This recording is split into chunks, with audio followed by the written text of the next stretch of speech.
Well, we no longer have any unbeaten teams. San Francisco 49ers drop one to the Cleveland Browns and PJ Walker.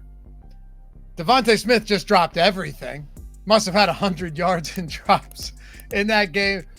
Eagles fall to Zach Wilson and the Jets. And then we had a terribly ugly game between the Dallas Cowboys and the Chargers to cap off the week.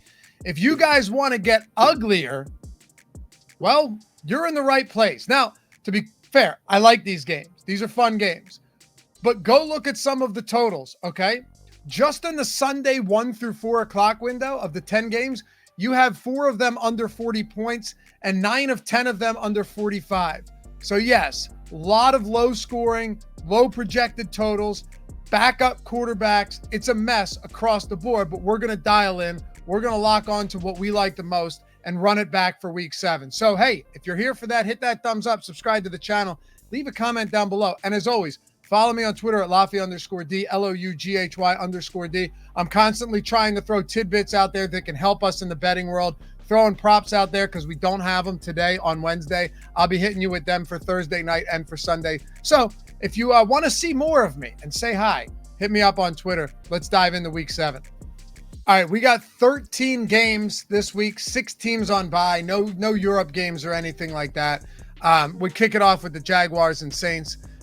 Jaguars 1-point dogs here, 39.5 point total. The reason the Jags are 1-point dogs against the Saints, and of course the Saints playing at home in the Dome, that's beneficial, but Derek Carr has not been very good. This defense is really good, for sure. Remember last week, I told you, I thought the defense would kind of snuff out CJ Stroud and get that win. They didn't, but the biggest play we had there was the under and CJ Stroud to throw an interception. We'll take both of them to the bank and move on. In a spot like this, though, it's difficult. Fortunately, when I make the video for Thursday Night Football tomorrow, and we'll go over some props and everything else, touchdown scores and the sides, I'll have more on this. But Trevor Lawrence is questionable right now. We don't know if he's going to play. He said he's made a lot of improvement, but with this knee, but that would definitely be a quick turnaround here. Ultimately, when you're talking about which direction to turn, you could roll the dice. Now, if you would have rolled the dice earlier in the week, you would have gotten clearly a much better line. But if you were to roll the dice now on the Saints and Trevor Lawrence doesn't play, you're in business. If you roll the dice on the Saints and Trevor Lawrence does play, well, I think the Saints are still live to win this game, right? You're getting them at -1. You're getting the money line at basically the same number as you'd be paying juice on the spread.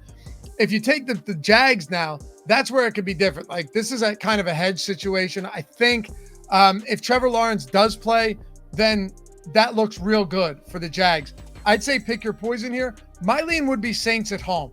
Jags coming off, 3 straight victories, 2 in London. They come home, they take care of business against the Colts.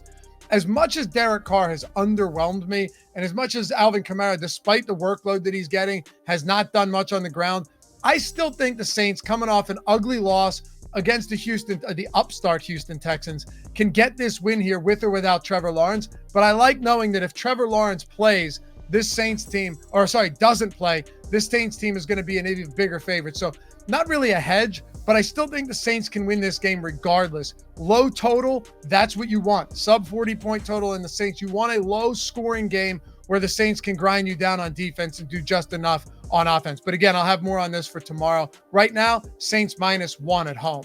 Lions are 3-point dogs to the Ravens, 42-point total. All right, so what do we say about the Lions at this point? They look great, man.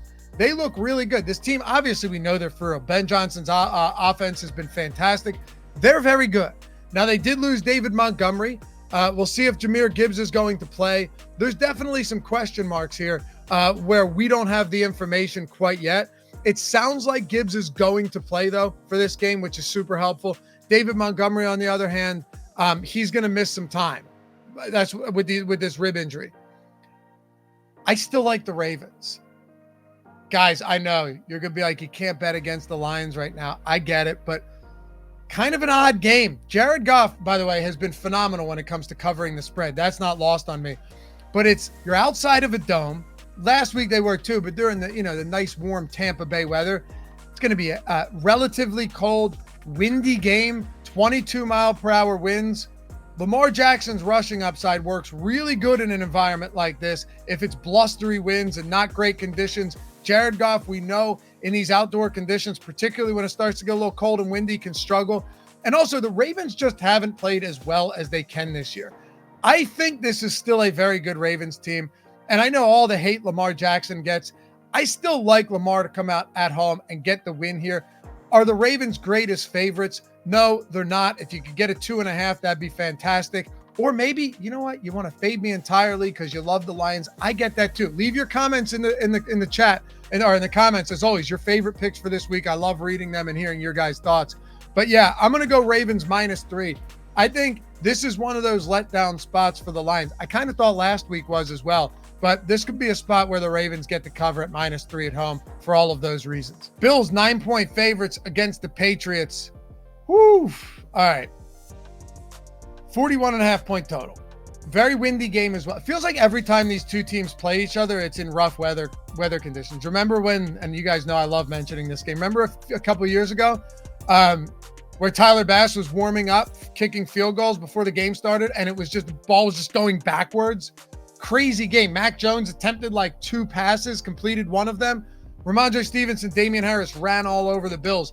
And meanwhile, McDermott and Allen just throwing the ball the entire game to no avail. Different Patriots team. They're completely without talent on all fronts. This team has no talent right now. They really don't. Ramondre Stevenson's good, but Mac Jones has just been awful. Okay, Mac Jones has been terrible. They have no pass catchers to speak of. Kendrick Bourne, Devontae Parker. There's really nothing here. And defensively, they're banged up as well. Who knows if Jonathan Joseph plays? Christian Gonzalez is on the IR. They've got injuries across the board, whether it's depth guys or it's starters. This is ugly right now. The only question is, does the wind affect this game enough to where Josh Allen struggles? We've seen it before. But as it stands, you know what? Getting the Bills inside of 10, they're coming off a terrible week. They got the win 14-9 on Sunday Night Football. You want to talk about a game that you should have just gone to bed for? This is one. They got the win, but they literally had 0 points, guys, going into the fourth quarter. 0 points until Hardy scored that touchdown at the goal line. I don't know what to say.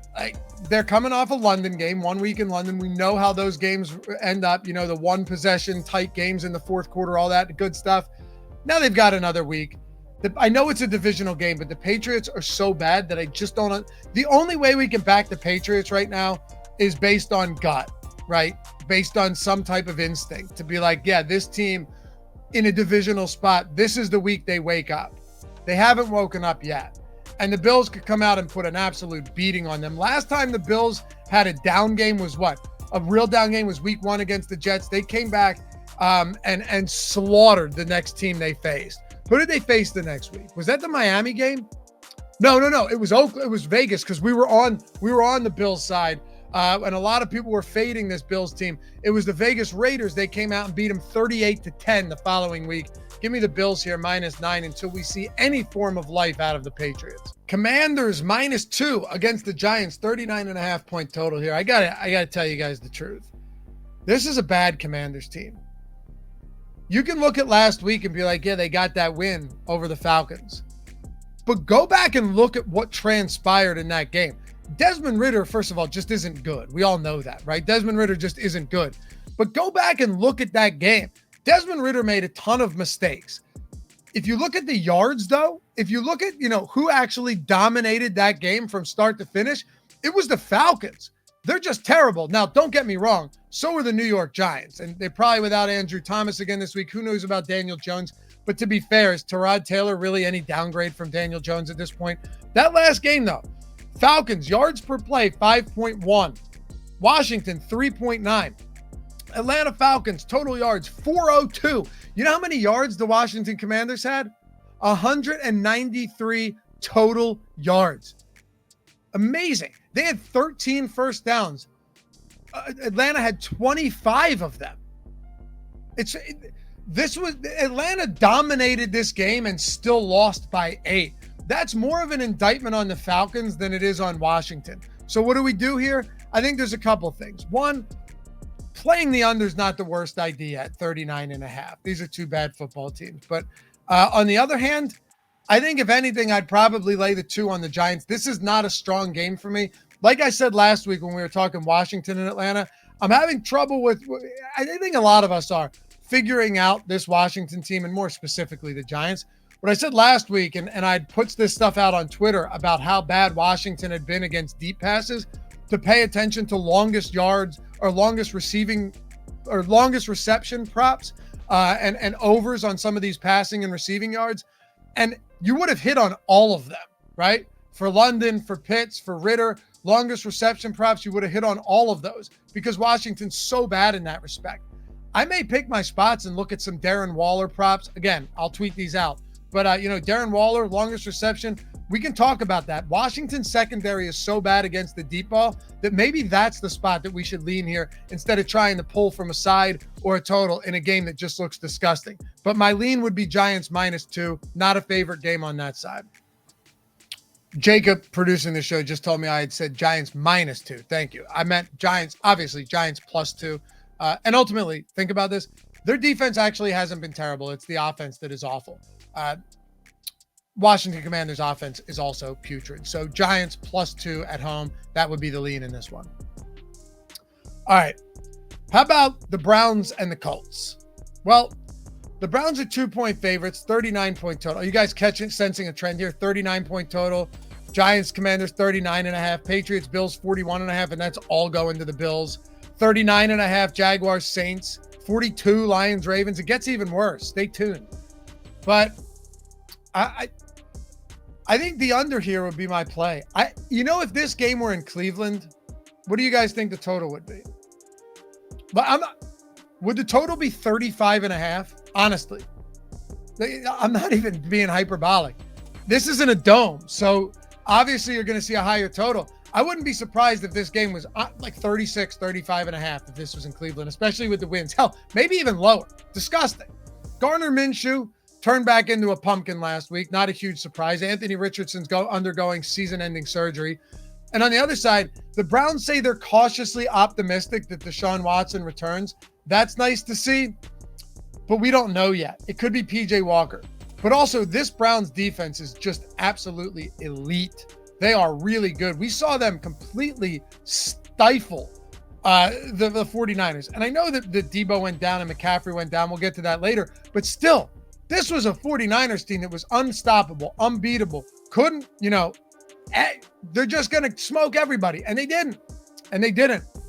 I like the under 39. I would lean Browns -2 because I think if Watson plays here, that moves a little bit. This is a hedge line, it seems like to me. I would say that if Watson plays, you probably get them, move to -3. I don't know if it moves through 3, but you'd be getting a good number on -2 for sure if you went with the Browns here. Raiders and the Bears. Remember I said it was going to get worse? Well, it's about to get real bad. 37.5 point total. 37.5 points. Soldier Field, man. Tyson Bagent and either Brian Hoyer or Aiden O'Connell. I'm seeing everybody says that it's going to be Brian Hoyer. I'm not convinced. Brian Hoyer came in when we lost Jimmy Garoppolo last week, but Aiden O'Connell was out. He was inactive for that game. They didn't have 3 active quarterbacks. In week 4, when we already knew that Jimmy Garoppolo was going to be out, it was actually Aiden O'Connell who got the start. So maybe it's him again. If that's the case, let's take a look at some overs on Josh Jacobs' receiving props. Aiden O'Connell targeted him on 29% of his passes in that week 4 loss to the Chargers. So that'll be something I monitor closely. But guys, who the hell knows right now? We know it's almost certain that Garoppolo is not going to play. Justin Fields is doubtful. He's not going to play. Who knows? This is ugly. We're talking about Tyson Bagent, by the way, a Division II player from Shepherd University. I think he might actually be decent enough, but Bears +3. Why? Because both of these teams stink. They're not going to have their starting quarterbacks. It's that simple. They're at home. I think most people will look to the Raiders, but the Raiders are not a good team. They're not a well-coached team. Josh McDaniels finds ways to screw things up all the time. Give me +3 here. It's 2 terrible teams in a 37-point total game. It's that simple. Falcons and Bucks. Falcons 2.5 point dogs at the Bucks, 38.5 point total. Maybe I'm going with the chalk here. I probably am. The sharp side is probably Falcons, but give me the Bucs minus 2.5 inside of a field goal at home. They're coming off a really embarrassing loss to Detroit at home last time out. I thought they could keep that game close. You were getting them at plus 3.5. Wasn't the case. I got to tell you, though, this is a Bucs team that I think week in and week out, they're just going to be an up and down type team. That's just the way it feels. There's no real certainty with the Bucs. But you know what? With what Atlanta has, can you really say maybe there's some narrative approach here? Like, yeah, Atlanta's coming off an ugly loss too. And they, like I said, they put up 400 plus yards, but Desmond Ridder continuously made mistakes. Baker Mayfield stunk in his own right. He's got an injury to his non-throwing hand, which we shouldn't be too concerned about. But this game at home, you're laying in less than a field goal. If they win at home by a field goal, again, coming off a bad home loss in a divisional spot, that's the only thing. It's a divisional game, so these ones usually get a little weird. These ones get wonky. I still got to go Bucs minus 2.5, or just don't bet this game. We have 13 games. You don't have to bet it, but I'd lean Bucs minus 2.5 here because look, if it were the Falcons plus 3.5, I'm taking the Falcons, but divisional spot, I think the Bucs defense is good enough to not allow close to what we saw last week with Washington. That's the only difference for me. To be honest, they still only gave up 20 points to the Lions, right? A great Lions up. They still only gave up 20 points. So I think they shut down the Saints. I think they come in here and we get a decent enough performance. They cover this at 2.5, maybe win by a field goal. We'll take it. Steelers 3-point dogs against the Rams, 43.5 point total. Again, I think I think a lot of people are going to look towards the Steelers here at plus 3. You know, the whole, you don't bet against Mike Tomlin as a dog. I get it. He's been very good as a dog. This is another one, though. I think I got to go Rams minus 3. They have Cooper Kupp and Puka Nacua. They're down Kyron Williams, which sucks. They just signed Darrell Henderson to the practice squad. So it's going to be Zach Evans, just a mishmash of shit, really, in that backfield. Does that hurt? Yeah, Kyron Williams had been really good for them for sure. But if you have Cooper Kupp and Puka Nacua and Matthew Stafford, I think that should be enough. The problem with the Pittsburgh Steelers is Kenny Pickett kind of just stinks. They might get Deontay Johnson back, which is good. George Pickens has been solid. That run game is terrible, though. Najee Harris has not been good. They can't get anything going on the ground.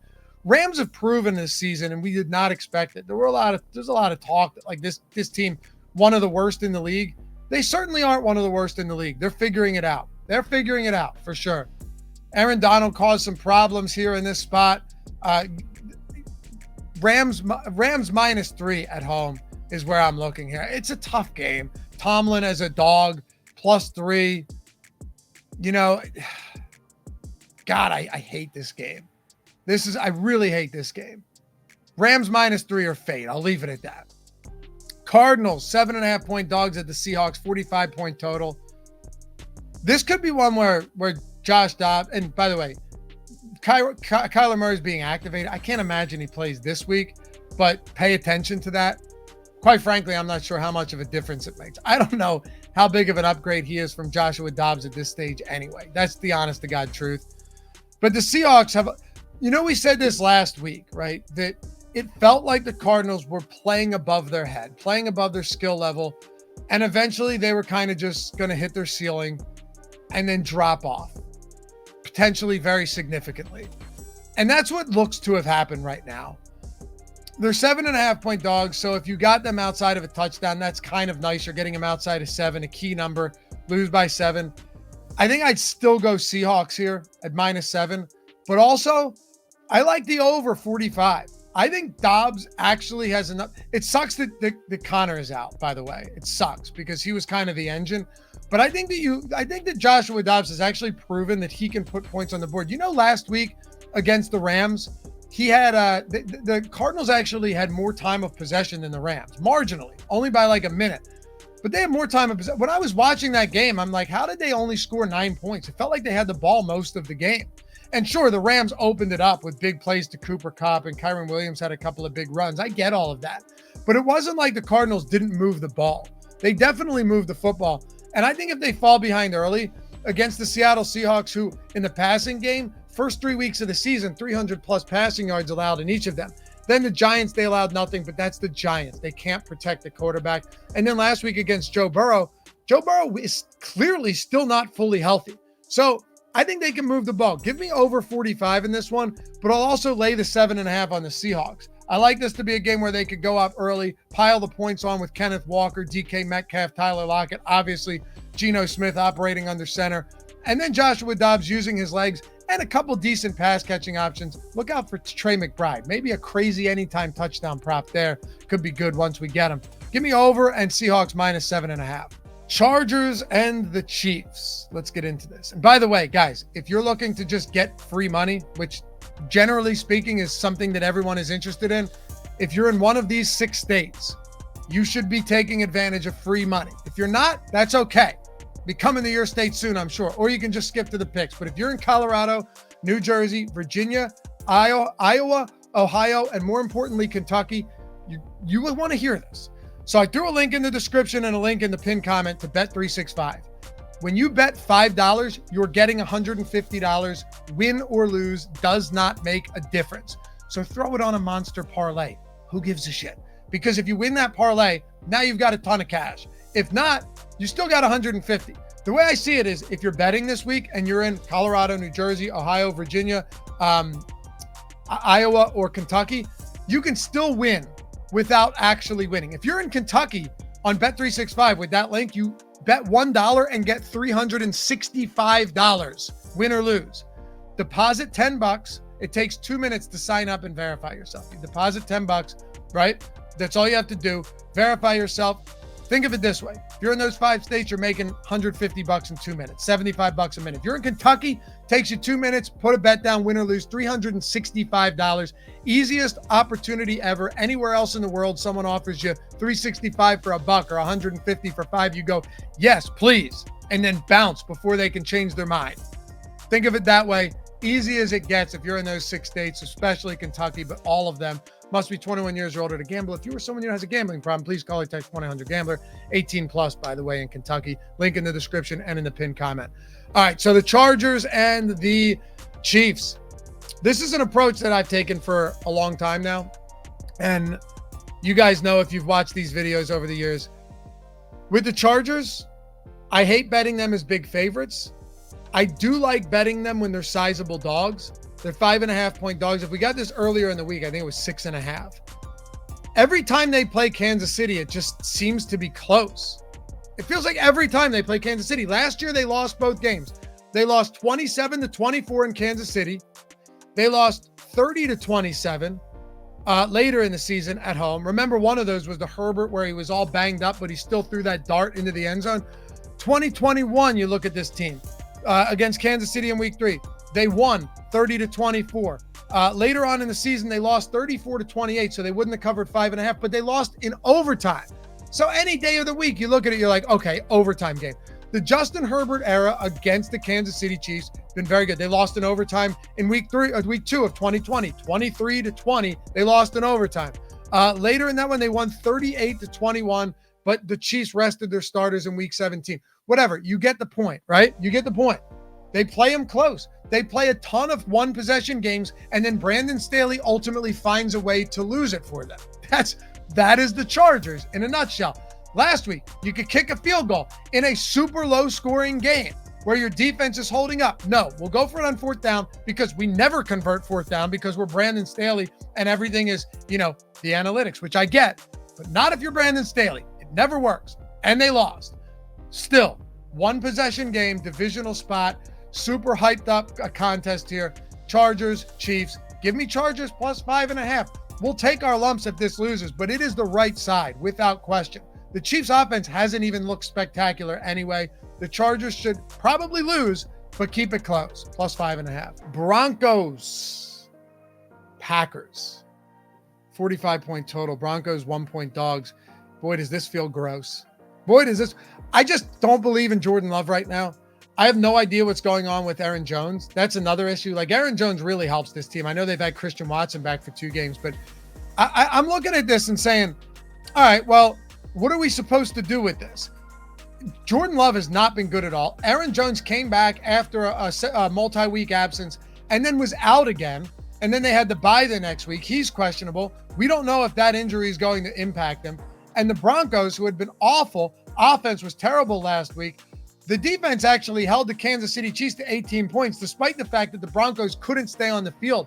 Look, if I'm betting this game, I'm betting under 45. I think the Broncos defense is way worse than it was last season, but I still think there's enough talent on there to say that they're nowhere as bad as they were through the first handful of games of this year. I also don't believe in this Packers offense right now. And on the ground is where the Broncos had been really brutalized all season by a bunch of different teams. I'm not buying into this ground attack yet for the Packers, especially if Aaron Jones isn't at full health. A.J. Dillon is a plotting back who's not very good. Give me the Broncos money line at plus 105 and give me under 45 points. Dolphins plus 2 at the Eagles 52. Honestly, guys, this is one where I think everyone and their mother is going to be on the Dolphins, and I badly want to be. But the Eagles coming off I hate even doing this, but the Eagles coming off a terrible loss. A terrible, terrible loss against the Jets. You know, this opened at minus 1.5. It's moved to 2. Like, it's actually, money's pouring in on the Eagles. The bets are going to be on the Dolphins, obviously, but money's pouring in on the Eagles. They're coming off a terrible loss. They're getting Jalen Carter. They're expected to get Jalen Carter and Darius Slay back. Can they get pressure on Tua Tagovailoa? Can they stop the run game? The answer to that is yes, they can. They can. I hate it. Guys, if you like the Dolphins, go ahead, bet the Dolphins. Tyreek Hill's amazing. He's on pace for 2,300 yards. Man, who knows? Maybe he breaks 1,000 yards this week. I hate this, but if I'm betting, I got to go Eagles minus 2 in this spot. I have to do it. They're coming off a terrible, terrible loss. They're getting reinforcements. Jalen Carter, Darius Slay expected back. That's huge. That's massive, right? And they've been phenomenal at limiting the ground game. The reason they lost last week, Devontae Smith dropped 100 passes, dropped a 50-yard touchdown. A.J. Brown slowed up on one that would have been a touchdown. Dallas Goedert dropped one that turned into an interception right into the defender's hands. Kenny Gainwell dropped an easy pass that would have been a first down. It's not like Wilson was great. Breece Hall had like 33 rushing yards. They can slow this run down. If they can get pressure on Tua, coming off such a horrible loss, now they're at home at the Link. You got to go Eagles here, and that's where I'm going. Last one, 49ers and Vikings. Again, guys, we'll have this video for Monday right here. All of my picks, too. For props, I'll throw on Twitter, Loughy_D, Loughy_D, if you want to come hang and follow me there. Niners minus 6.5. Let's wait on some news here because Christian McCaffrey said he could play this week. It's a pain tolerance thing. Deebo Samuel's day-to-day. A lot of question marks. But the Niners are coming off another bad loss as well. They missed a field goal that would have sealed it. Ultimately, I'll take the Niners minus 6.5 in this game. Let's not forget, Justin Jefferson on the other side is out as well. That offense stunk. They had a defensive touchdown last week, but against the Bears, that offense got nothing going. The Vikings have zero ground game to speak of. Addison is still a rookie. KJ Osborne's whatever. Hawkinson's your number one. Even if you get, obviously McCaffrey is so good that like he's one of the few running backs that can actually move a line. But their run blocking is so good. They're just all of it. The offensive line is so good that assuming Eli Mitchell plays and you've got Eli Mitchell in there, or really anybody, this team should be fine. The Vikings can't score points consistently. They don't have Justin Jefferson. They don't have a run game. Right now, 49ers minus 6.5. They get off that bad loss, get that sour taste out of their mouth, and get back in the win column on the road on Monday Night Football. Appreciate you guys watching. As always, we'll catch you back here for the next one Thursday night and Monday night. We got videos, anything you need here on the Odd Shopper channel, any sport, no other place you got to look. We got you covered right here. We'll talk to you next time. Peace.